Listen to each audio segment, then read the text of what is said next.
समझता हूँ कि शिक्षा का मंदिर अगर शिक्षा का ही रहेगा तो उससे वैज्ञानिक पैदा होंगे, उससे डॉक्टर पैदा होंगे, इंजीनियर पैदा होंगे, वकील पैदा होंगे, जज पैदा होंगे। राजनीति को उसके साथ इंक्लूड कर ले, लेकिन उसकी कुछ सीमाएं हैं। इस तरह से राजनीतिक दलों के कार्यक्रम अगर शिक्षा के मंदिर पर होंगे तो उसका प्रभाव मैं नहीं मानता, और बड़े से विवाद होने की भी स्थिति बन सकती है। कोई भी माहौल खराब हो सकता है। हमारी बच्चियाँ स्कूल को यूनिवर्सिटी में पढ़ती है, कॉलेज में। मैं इस बात से असहमत हूँ। मैंने अपनी पार्टी कार्यकर्ता को कहा कि भविष्य में जो कार्यक्रम है वो कोशिश की जाए कि यूनिवर्सिटी में ना हो, लेकिन ये तो चलन सरकार ने शुरू किया है भाई, सरकार के लोग ही करा रहे हैं, तो ये ठीक नहीं। शिक्षा के मंदिर को राजनीति का अखाड़ा नहीं बनाना चाहिए। यहाँ से आने वाले समय में कल अच्छे डॉक्टर, इंजीनियर, साइंटिस्ट, वकील तैयार होंगे, पत्रकार तैयार होंगे, चिंतक तैयार होंगे। उनको खुले दिमाग के साथ काम करने की आज़ादी मिलनी चाहिए, पढ़ने के अवसर मिलने चाहिए। प्रदेश में किस तरीके का माहौल है? अराजकता का, गुंडा तंत्र, तानाशाही का। कोई बोले तो मुकदमा, जेल।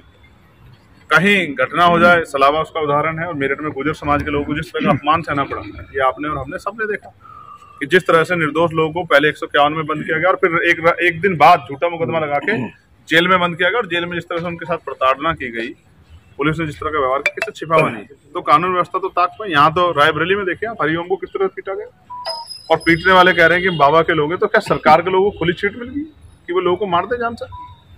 हरिओम वाल्मीकि मरने के लिए पैदा नहीं हुआ।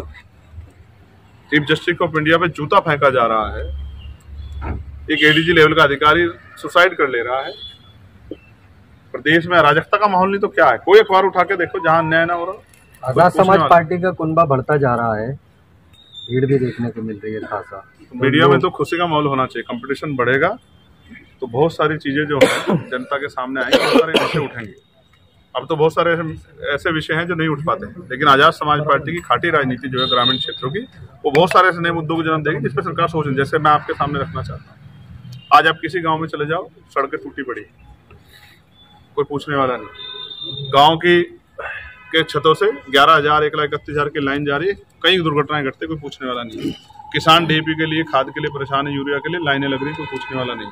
किसान को समय पे फसलों के दाम नहीं मिल रहे, और तमाम तरह की परेशानियां और भी है। पढ़ा लिखा नौजवान बेरोजगार घूम रहा है। बेरोजगारी की बात जैसे नौजवान करता, वैसे ही लाठी डंडे से उसका स्वागत हो जाता है। बिहार में आपका गठबंधन ओवैसी की पार्टी से हुआ है, क्या यूपी में भी संभव है? बिहार में जीडीए के नाम से हमारी पार्टी और सहयोगी दलों ने अलायंस बनाया है। उसमें मोदी जी भी हैं, ओवैसी जी भी हैं, सब लोग मिलकर चुनाव लड़ना चाहते हैं। ये बिहार प्रदेश की पार्टी का निर्णय है, हम लोग उसका सम्मान करते हैं। और जो ड्यूटी पार्टी की लगेगी, जहाँ जहाँ आगे प्रचार करेंगे, हम लोग उस काम करेंगे। ये अलायंस इसलिए बनते हैं कि वोटों का बिखराव ना हो, वोट्स कंसोलिडेट हो जाए, मिलके जो है हम लोग परिणाम की तरफ पहुंचे। हम भी ये जानते हैं अगर हम एक वोट से भी हार गए तो बाहर रहेंगे विधानसभा से, तो हमारे लोग जीतें और जीत के वो उन क्षेत्रों की समस्या उठाएं। इसलिए जो है अलायंस किया गया, जिससे कि आजाद समाज पार्टी और ये गठबंधन ताकतवर बन के बिहार में बदलाव।